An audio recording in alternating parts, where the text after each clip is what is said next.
साहेब तुम्ही एवढं सगळं फेकतात, याचा काही स्पेशल कोर्स केलेला आहे का? साहजिकच आहे मित्र, एवढं मी क्लिअर फेकणं बिना काही कोर्स घेता कसं करू शकतो.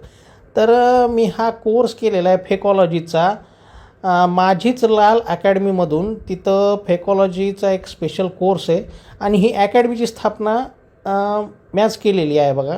कारण की अशा लोकांसाठी की ज्यांना फेकता येत नाही बाबा, थोडंफार फेकता येते, ज्यांना आयुष्यात माझा आदर्श घेऊन खूप काही फेकायचं आहे, त्यांच्यासाठी मी ही अकॅडमी तयार केलेली आहे. आता ही बघा झानिया मित्तल जी आहे बिग बॉसमध्ये गेलेली, ती आमची स्टुडंट आहे. एवढं फेकणं तिने कुठून शिकलं? आमच्याकडून तर शिकलं आहे.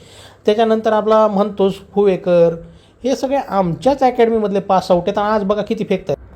म्हणून म्हणतो फेकणं एक हा एक आर्ट आहे बघा, त्यात आम्ही तुम्हाला पारंगत करतो. तर आता तुम्हाला सांगत होतो की माझीच लाल संघटनाची जी अकॅडमी आहे फेकॉलॉजीची, त्याच्या शेजारीच मोदी जे अण्णा आहेत आपले, त्यांची टपरी होती, चहाची टपरी. तेव्हा ते ना मुख्यमंत्री काहीही नव्हते.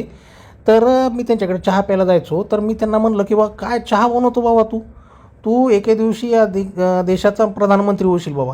त्यांनी माझं ऐकलं आणि ते प्रधानमंत्री झाले. आज आज प्रधानमंत्री आहेत. मला रोज फोन येतो त्यांचा, धन्यवाद सचिन भाऊ, तुम्ही आम्हाला गायडन्स दिलं आणि आज तुमच्यामुळे मी प्रधानमंत्री झालो आहे म्हणून बाबा. आत्ता पण मला नेहमी फोन असतो की बाबा बजेट काय ठरवू, तू म्हणशील ते ठरवतो काय, गायछा बिछाचे भाव वाढवायचे आहेत काय, सगळं मला पहिले विचारतात. नंतर मग मी सांगतो की असा भाव ठेव तसा भाव ठेव. नंतर मग ते असं अंमलात आणतात बघा.